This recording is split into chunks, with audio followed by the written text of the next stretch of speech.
इसमें number 1 method है boiling.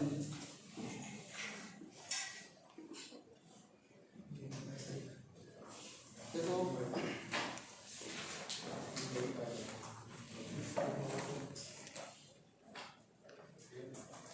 लिखो जरा जरा जरा से मिलके ना, during boiling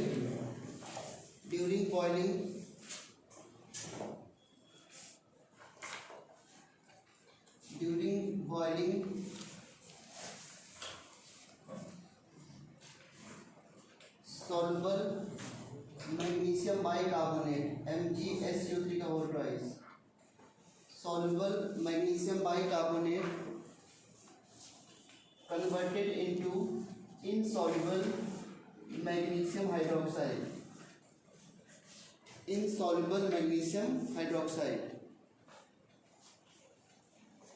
and calcium bicarbonate converted into insoluble calcium carbonate,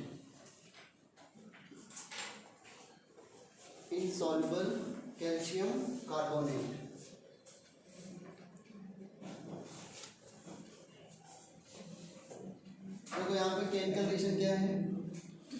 जब हम हार्ड वाटर को बॉयल करते हैं कंटेनिंग कैल्शियम बाइकार्बोनेट और मैग्नीशियम बाइकार्बोनेट, तो क्या होता है कि कैल्शियम बाइकार्बोनेट बनाता है CaCO3 कैल्शियम कार्बोनेट जो कि PPT है प्लस H2O प्लस CO2। फिर इसको क्या कर लेते हैं, फिल्टर कर लेते हैं, ये निकल जाता है। बट अगर मैं मैग्नीशियम बाइकार्बोनेट को हीट करूँ, जब इसको हीट करते हैं तो मैंने कहा था कि मैग्नीशियम जो कार्बोनेट है वो बनेगा पहले, लेकिन वो डिसोसिएट हो जाता है मैग्नीशियम ऑक्साइड और CO2 में, और मैग्नीशियम ऑक्साइड वाटर में क्या बनाएगा, MgOH का होल ट्वाइस, MgOH का होल ट्वाइस PPT होता है प्लस H2O प्लस CO2। ये रिएक्शन आप लिखो,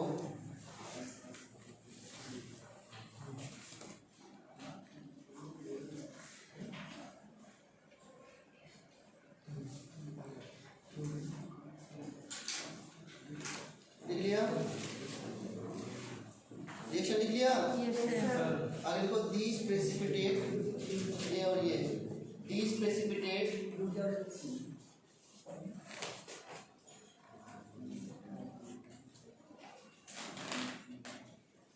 लिख लिया बैठवा की इसी फेर में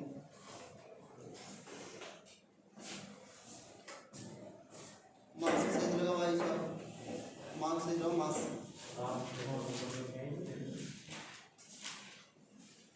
तो ये प्रेसिपिटेट जो है आपने क्या लिखा, these precipitate can be removed by filtration.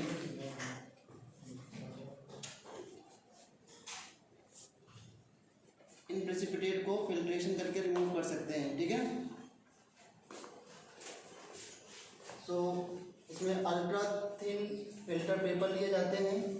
जैसे मान लो अगर मुझे लैब में परफॉर्म करना है तो अल्ट्रा थिन फिल्टर पेपर ले करके इसको डाल देंगे, तो फिल्टर पेपर में जो बचेगा रेजिड्यू वो क्या होगा हमारा, ये प्रेसिपिटेट, और जो ये नीचे आएगा, इसे जो नीचे आता है लिक्विड में, इसे मदर लिक्विड या फिल्ट्रेट बोलते हैं। क्या बोलते हैं इसको, फिल्ट्रेट। जो लिक्विड फॉर्म में नीचे आता है फ्लास्क में, that is called filtrate. Now this filtrate में जो वाटर है वो सॉफ्ट वाटर है, और जितना भी PPT है वो फिल्टर पेपर से बाहर जाएगा सॉलिड फॉर्म में, कोई दिक्कत नहीं। इस तरीके से हम लोगों ने हार्ड वाटर को सॉफ्ट वाटर में कन्वर्ट कर दिया बाय बॉइलिंग, कोई दिक्कत नहीं। इसका रीजन ये कि था कि जो मैग्नीशियम बाइकार्बोनेट और कैल्शियम बाइकार्बोनेट है ये इजीली जो है वो हीट करने के बाद PPT में कन्वर्ट हो जाते हैं, इसलिए मेथड जो है वो टेम्परेरी हार्डनेस में अप्लाई कर सकते हैं। अब देखो टेम्परेरी हार्डनेस की होती है presence of bicarbonate of calcium magnesium, और आपको पता है कि बाइकार्बोनेट को रिमूव करने का एक तरीका है उसको कार्बोनेट में कन्वर्ट किया जाए, बट मैग्नीशियम का कार्बोनेट जो होता है मैग्नीशियम हाइड्रोक्साइड बनकर होता है। तो इसमें दूसरा मेथड और भी यूज किए गए कि कैसे इनके कार्बोनेट बनाया जाए। तो दूसरा मेथड क्या है, by adding lime water. Next method को next method by adding lime water, by adding lime water, line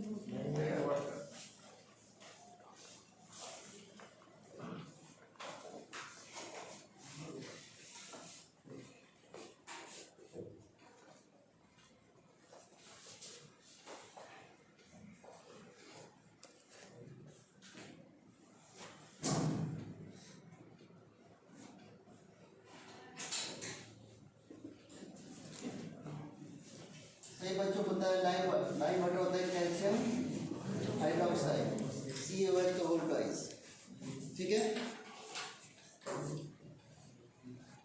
अब अगर वाटर में कैल्शियम बाइकार्बोनेट प्रेजेंट है, तुम दोनों को अभी बाहर करता हूँ, फिर अगली बार से क्लास बैठाऊंगा भी नहीं अगर धीरे धीरे बात करते रहोगे तो।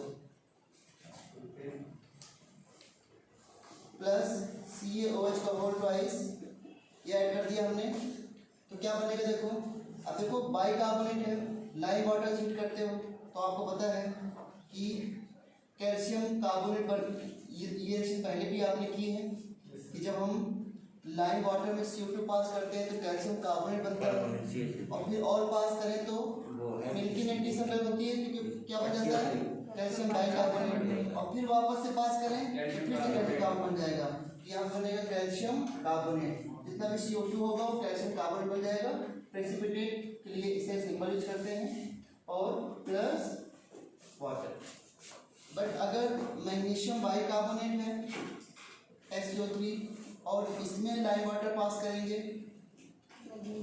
तो ये तो मैग्नीशियम हाइड्रोक्साइड बन के ही PCl और प्लस कैल्शियम का पार्ट क्या बनाएगा CO2 के साथ कैल्शियम कार्बोनेट CaCO3 और प्लस वाटर। इसलिए भी हम क्या कर लेंगे बाद में फिल्टर कर लेंगे तो ये रिमूव हो जाएगा।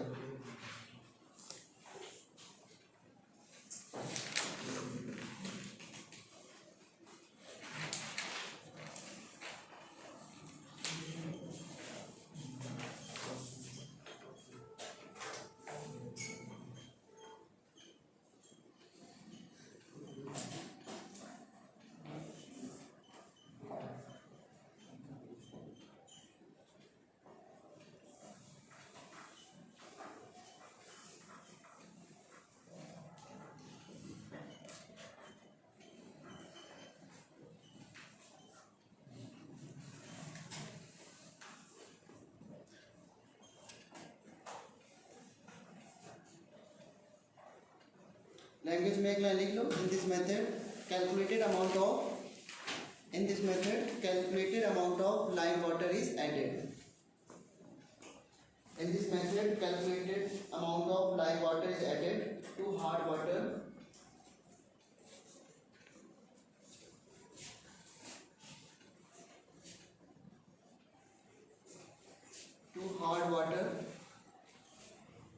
It precipitates out calcium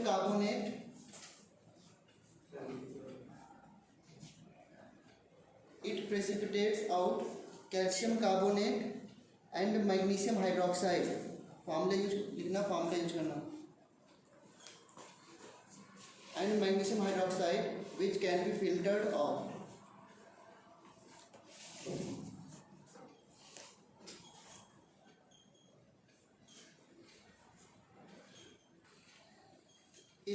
मैंने अभी बोला है it precipitate out calcium carbonate and magnesium hydroxide which can be filtered out, है ना, इसको फिल्टर कर लिया जाता है। नेक्स्ट लिखो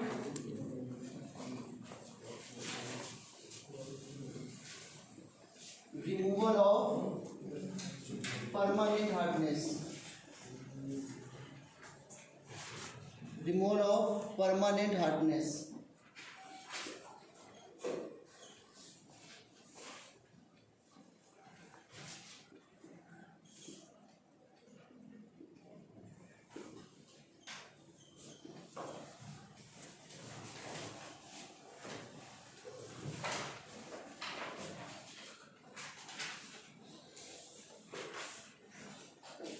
सभी बच्चों को पता है कि परमानेंट हार्डनेस जो होती है due to presence of chloride and sulphate of calcium and magnesium, right. So hot water containing calcium chloride और कैल्शियम सल्फेट या मैग्नीशियम क्लोराइड मैग्नीशियम सल्फेट में हमें इनको दूर करना है। तो सबसे पहला मेथड जो होता है, क्या मेथड था पहला?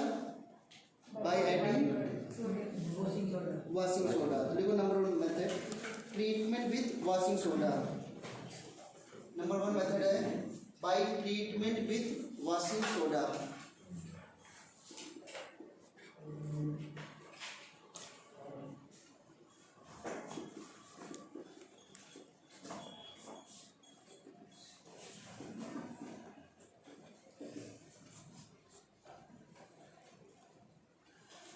Bye treatment with washing soda. पहले रिएक्शन देखो, अगर कैल्शियम क्लोराइड है और इसमें हमने वॉशिंग सोडा डाल दिया Na2CO3 डॉट NH2, ठीक है ना, हाइड्रेटेड वॉशिंग सोडा है, इसको ऐड किया तो सिंपल है, डबल डिस्प्लेसमेंट रिएक्शन हो जाएंगी। क्या हो जाएगी? CaCO3 PPT बन गया और NaCl, ठीक है। और अगर आपका कैल्शियम सल्फेट है Na2CO3 तो क्या हो जाएगा? CaCO3 प्लस Na2SO4, ठीक है। इस तरीके से ये प्रेसिपिटेट बन के निकल जाएंगे।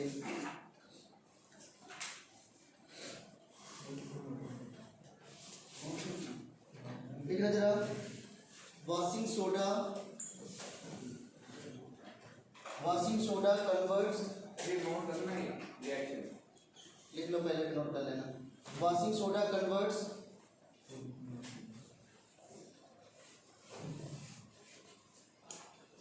Calcium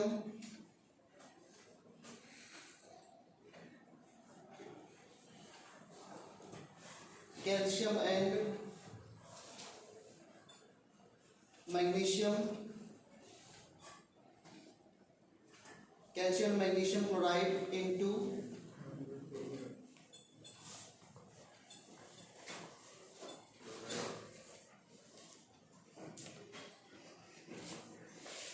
into insoluble carbonates।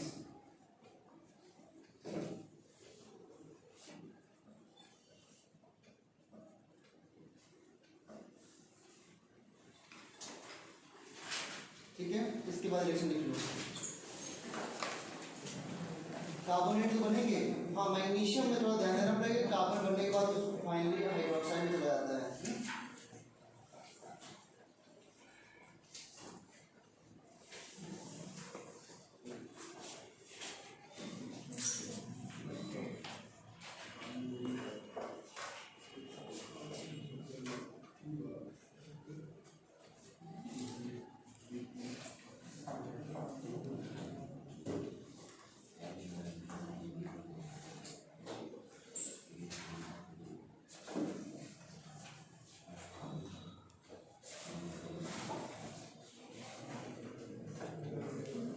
Reaction बाद में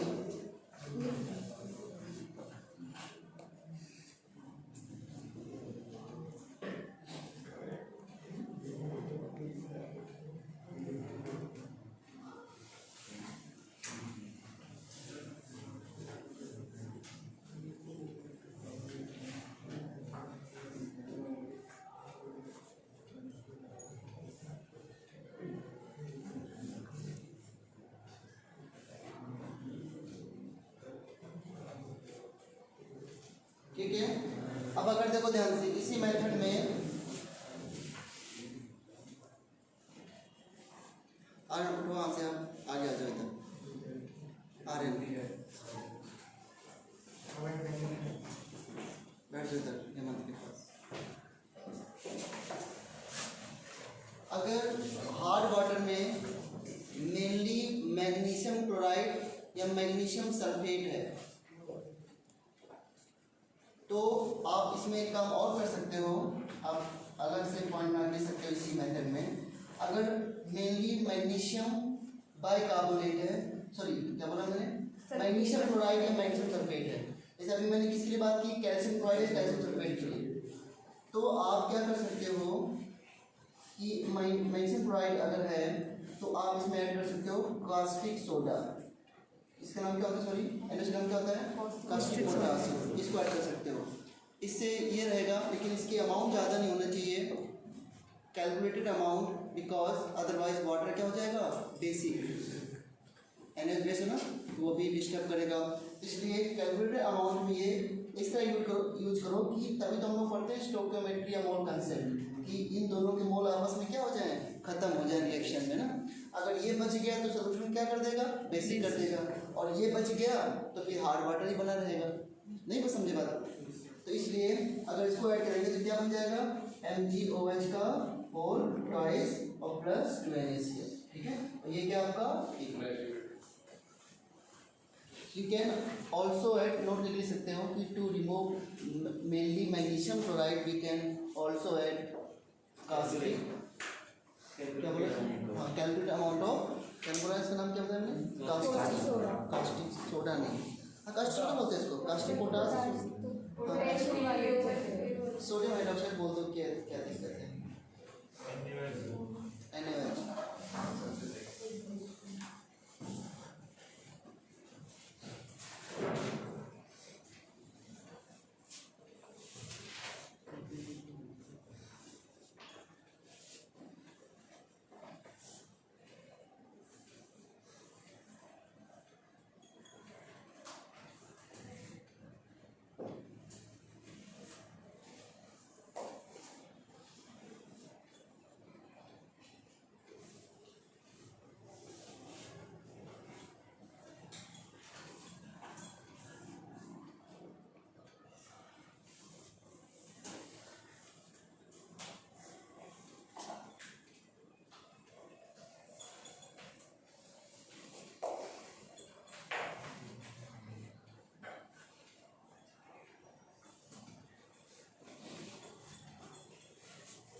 ठीक है, लिख लिया, चलो नेक्स्ट मेथड लिखो।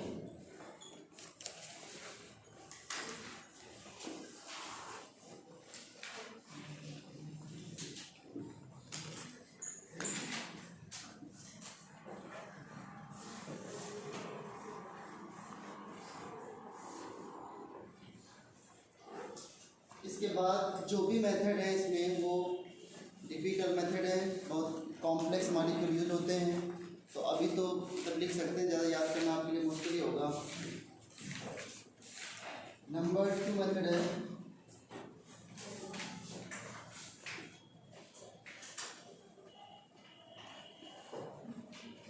तो क्या क्या नियम करिए, कार्बन मेथड, क्या बोलेंगे इसको, क्या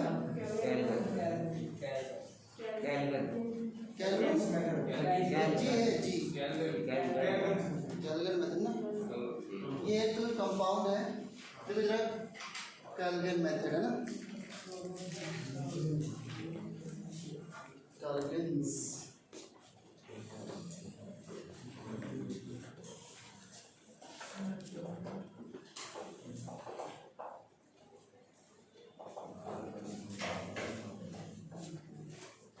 देखो ध्यान से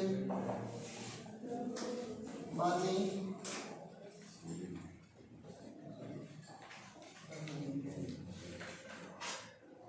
जो कैल्विन है ये होता है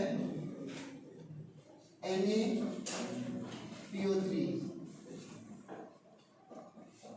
इस कंपाउंड नाम जानते क्या है, H3PO4, इसका नाम क्या होता है,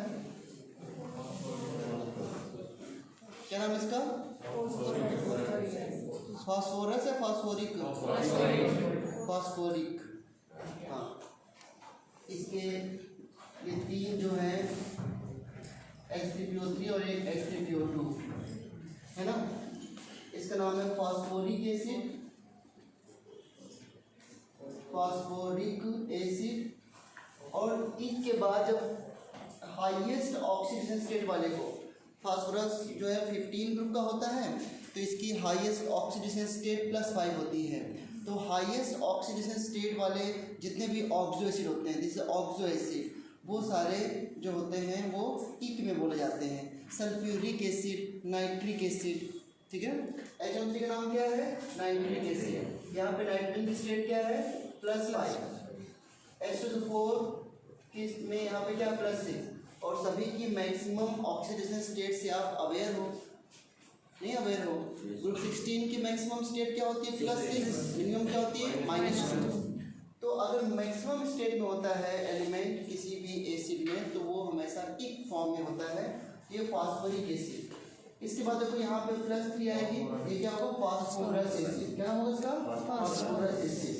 देखो पहले इक होता है, फिर अस होता है, अब ये हाइपोअस होता है, ठीक है ना। तो इसका नाम क्या है? हाइड्रोफास्फोरस एसिड, ठीक है ना।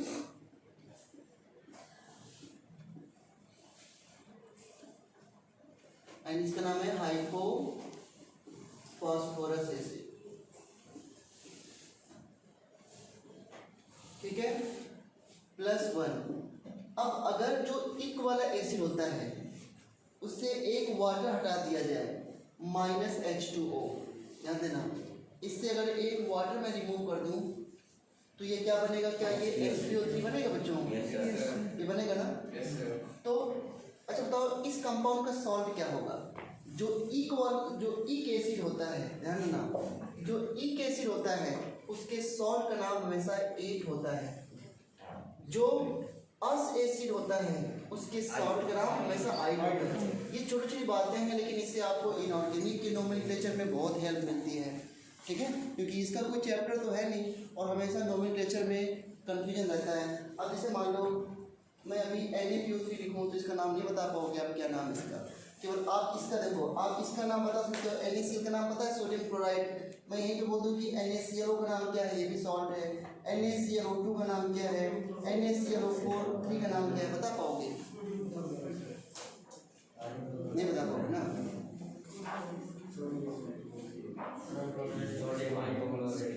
कौन है सोडियम हाइपोक्लोराइड? चलो तो अगर मैं इसका सॉल्ट बनाऊं बच्चों, इसका सॉल्ट, तो इसके ये ट्राई बेसिक एसिड है, लिखवाया था मैंने। ये कितने H दे सकता है? 3 H। इसमें out of 3 only 2 hydrogen can be removed as H+. ये डाई बेसिक है, मोनो बेसिक है।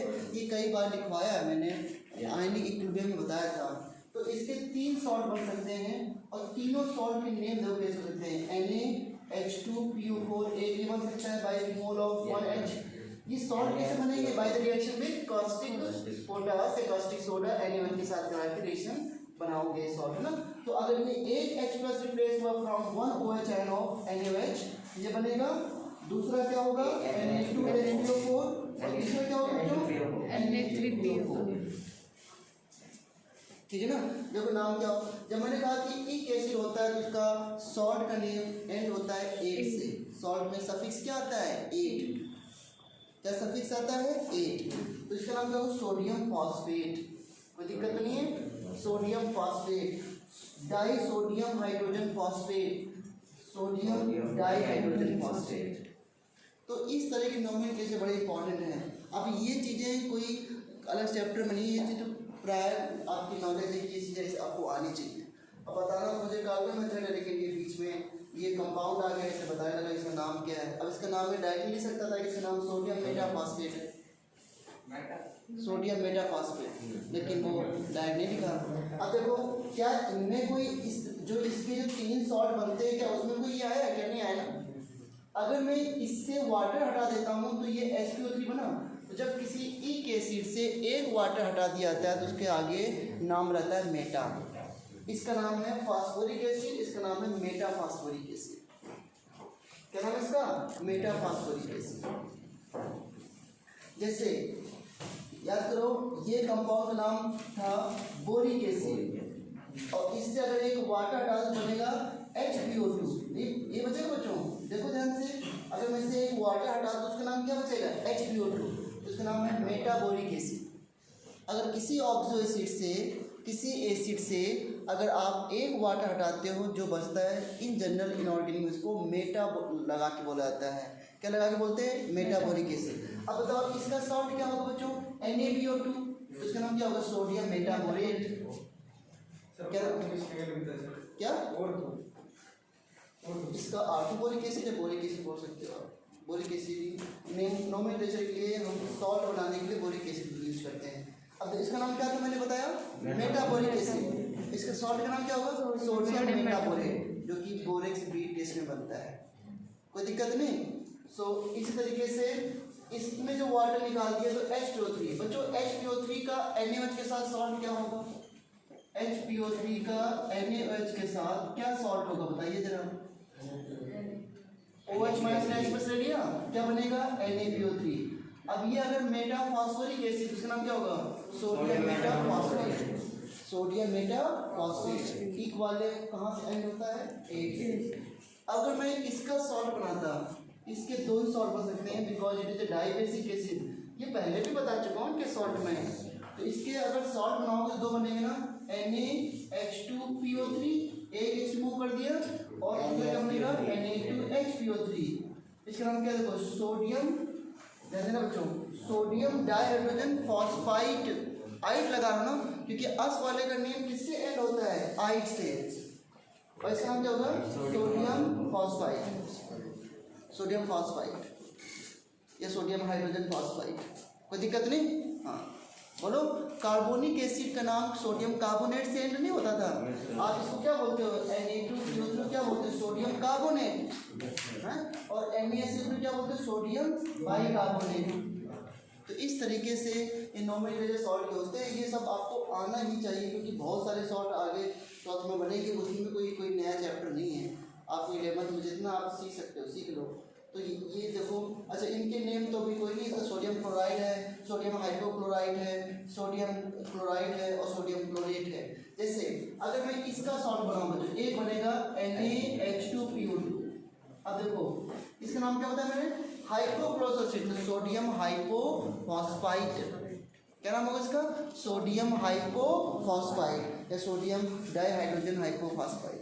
जब इसका फर्दर हाइड्रोजन रिमूव नहीं हो सकता है तो फिर हाइड्रोजन बोलने की जरूरत ही नहीं है। जैसे मान लो इसमें मैंने क्या बोला था कि सोडियम डाइहाइड्रोजन फॉस्फेट, क्योंकि इसके बाद हाइड्रोजन रिमूव हो सकता है, डाई सोडियम हाइड्रोजन फॉस्फेट और सोडियम फॉस्फेट। जिसका हाइड्रोजन फर्दर रिमूव नहीं हो सकता उसको आप डायरेक्टली स्टार्ट कर दो सोडियम फॉस्फाइड, ये भी सही है। तो सोडियम डाइहाइड्रोजन फॉस्फेट, सोडियम हाइपोफॉस्फाइड, कोई दिक्कत नहीं। तो इस तरह नोमेनक्लेचर थोड़े थोड़े आपको ध्यान रखने पड़ेगा। एटलीस्ट ये माइंड रखना पड़ेगा कि हाईएस्ट ऑक्टेन स्टेट वाले को ई कहते हैं, उससे कम वाले को अस कहते हैं, उसके कम वाले को हाइपोएस कहते हैं, उससे छोटा ऑक्टेन नहीं होता है, ठीक है ना। और जो है बस, और ये इक वाले को इक वाले का सॉल्ट का नाम हमेशा एट होता है और अस वाले के सॉल्ट का नाम हमेशा आइड होता है बस।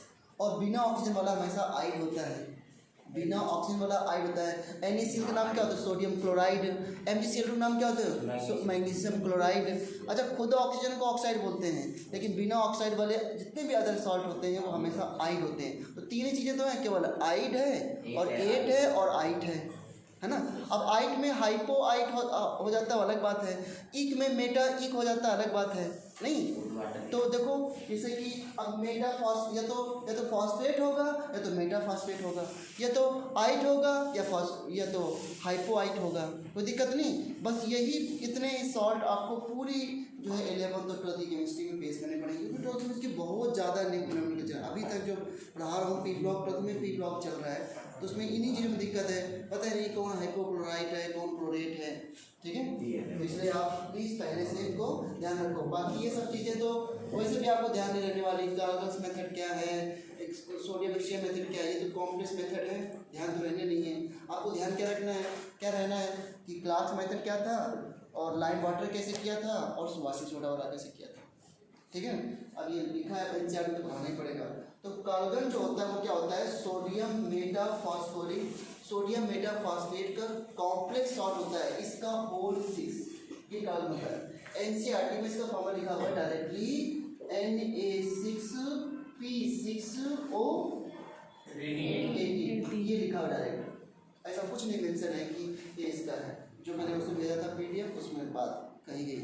ये होता है सोडियम मेटाफॉस्फेट का कॉम्प्लेक्स सॉल्ट होता है कार्बन इंडस्ट्री में, जिसको इंडस्ट्री में इसको कागज बोलते हैं, ठीक है ना। इसको पानी मिला देना है और इसको, और ये सब मैं इरेज कर दूँ सारे इधर को, याद रखोगे ना ये सब बातें छोटी छोटी है ना। हाँ ये ध्यान रखना, नहीं तो अगर आपको लगे तो रफ में नोट भी कर सकते हो आपको चाहिए, अदरवाइज पहले से नोट भी तो है ना, एक बार इरेज कर दूँ ना।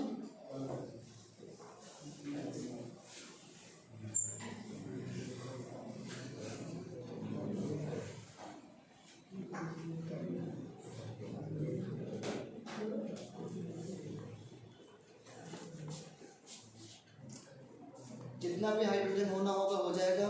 जैसे ही आप दिवाली के बाद आओगे मैं ऑर्गेनिक स्टार्ट करूँगा और अधिकतर जो है वो प्रोजेक्ट रहने चाहिए। जब आप देखो सेफ्टी में आप रहो, जो है क्लास में अच्छे से मास्क लगा के रहो, जब बाहर जाओ जब देखो कि दूर दूर बच्चे हैं तो थोड़ी देर हटा लो क्योंकि दिक्कत होती होगी, लेकिन मास्क अच्छे से लगा करो, अधिकतर लोग आ जाओ क्योंकि ऑर्गेनिक में आप वीडियो से अच्छे समझोगे नहीं और यहाँ पर आप 2 दिन पढ़ोगे तो आपको लग जाएगा कि हाँ आप जाना चाहिए। अगर पहली क्लास ही मिस कर दिया ऑर्गेनिक की तो आपको फिर कोई इंटरेस्ट कुछ नहीं आएगा, इसलिए ऑर्गेनिक ही पढ़ना है। मैं देखो 12th में पूरी एक बुक ऑर्गेनिक की है।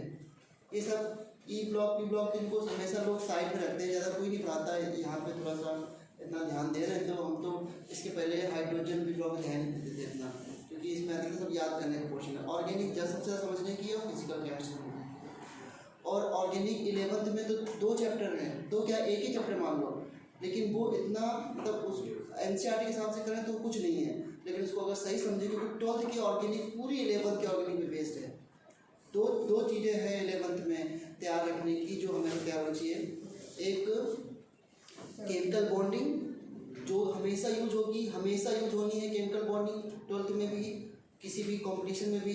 दूसरा ऑर्गेनिक केमिस्ट्री, और तीसरा इक्विलिब्रियम में जो सबसे कम आपको आता है आयनिक इक्विलिब्रियम और केमिकल इक्विलिब्रियम।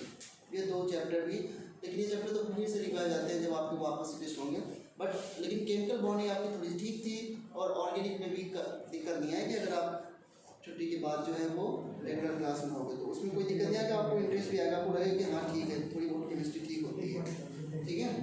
सो ये जो मॉलिक्यूल है बच्चों, इसको इस तरह फॉर्मुलेट किया जाता है Na2 Na4 CO3 का होल 6। देखो फॉर्मूला मैच कर रहा है, इसको अभी कुछ नोट नहीं करना है। ये गाल्गन है, गाल्गन क्या होता है, it is a complex salt of sodium metaphosphate. अभी लिखवाऊंगा इस बात को, it is a complex salt of sodium metaphosphate. इस तरीके से which is formulated like this. जब भी इस तरह ब्रैकेट कहीं यूज होते हैं ना तो वो कॉम्प्लेक्स मॉलिक्यूल होता है। जैसे एक इस तरह ब्रैकेट आपने यूज किया है, या तो बच्चों एक मॉलिक्यूल आप जरूर आपने पढ़ा है जिसका नाम है हाँ K4FeCl का होल 6, राइट। क्या ये फॉर्मूला कभी आपके सामने नहीं आया है?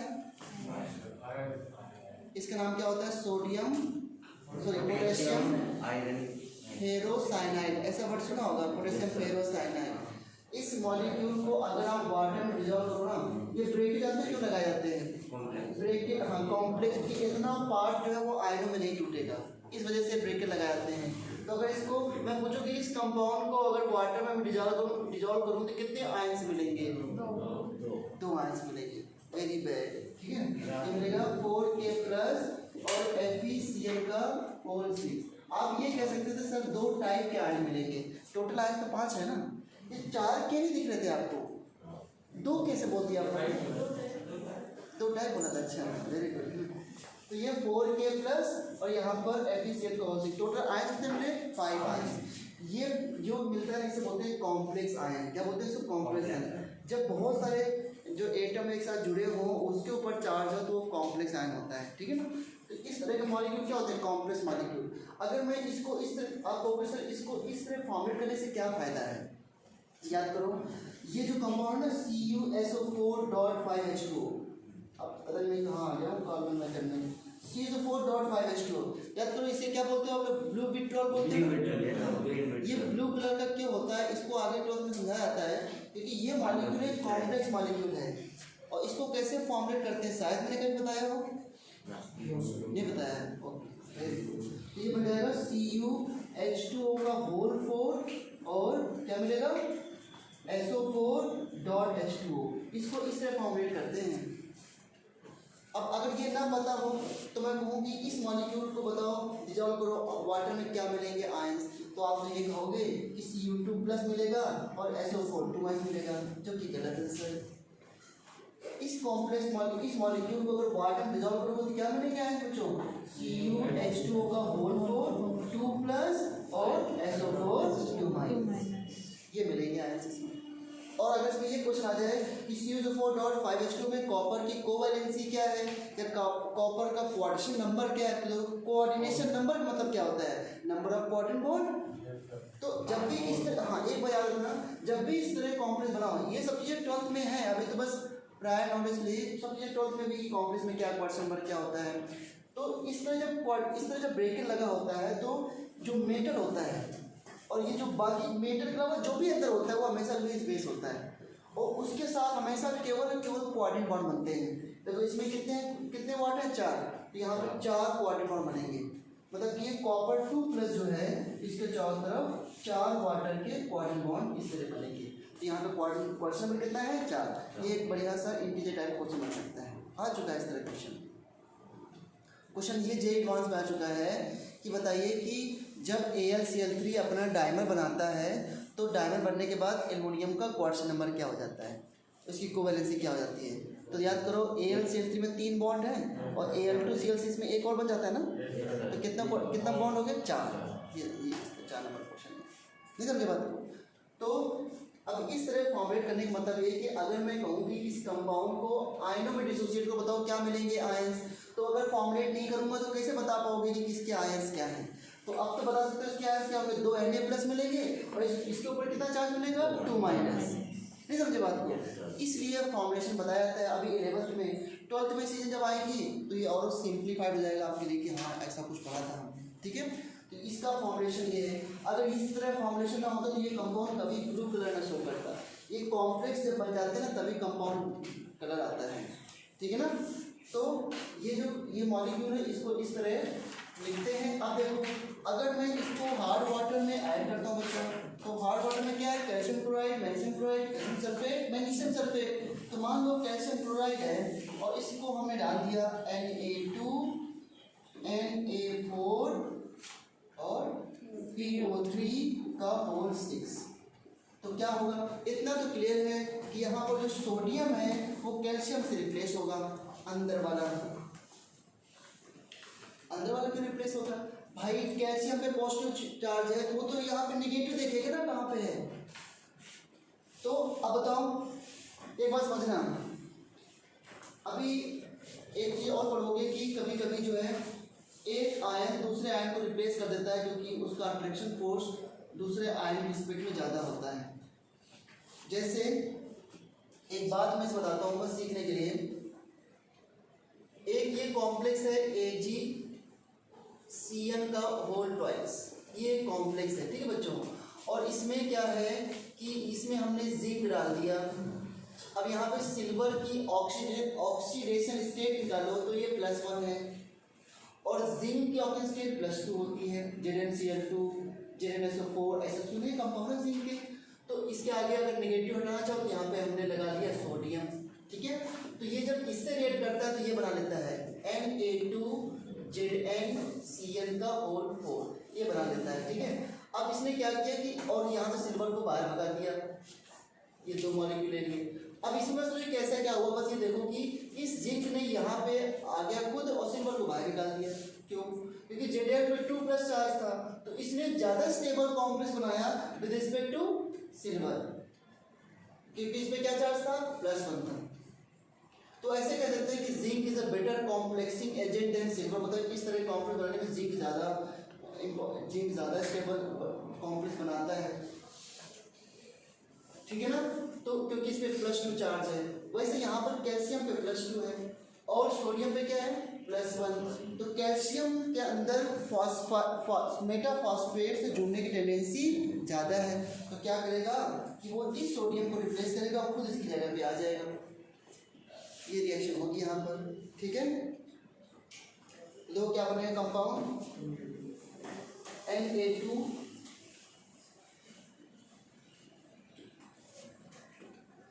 अच्छा बताओ, एक चीज बताना मुझे बच्चों, शायद आपको समझने आसान हो।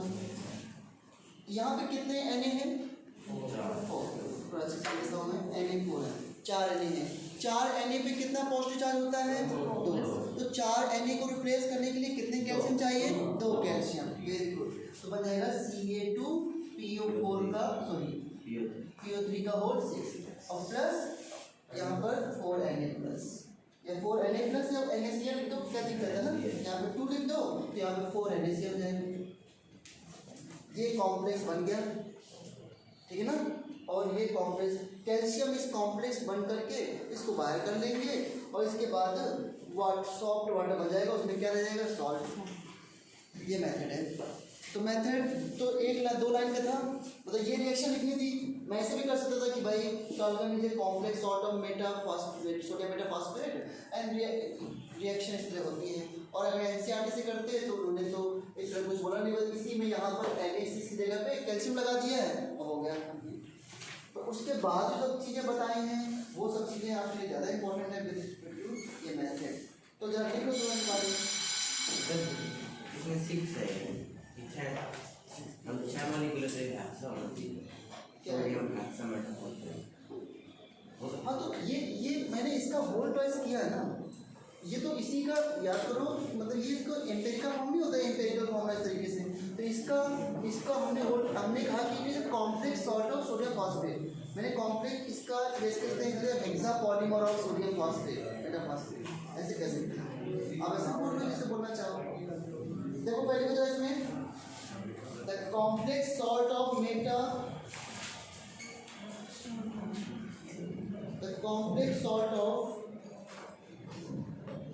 मेटाफॉस्फोरिक एसिड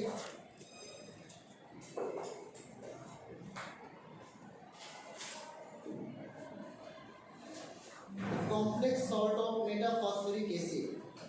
मेटाफॉस्फोरिक एसिड का फॉर्मूला क्या था? HPO3। उसका सॉल्ट क्या बनाया था? NaPO3। The complex salt of metaphosphoric acid is known as carbon.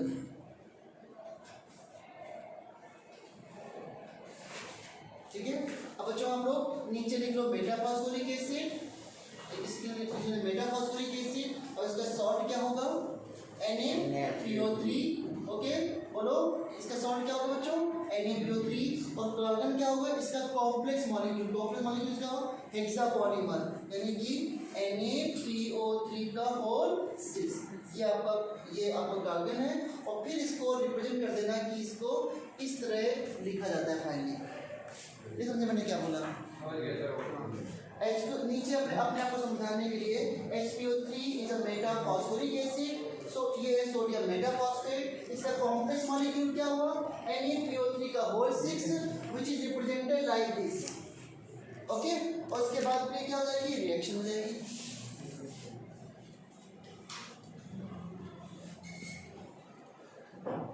Actually ना it is represented like this, it is represented like this, है ना। उसके बाद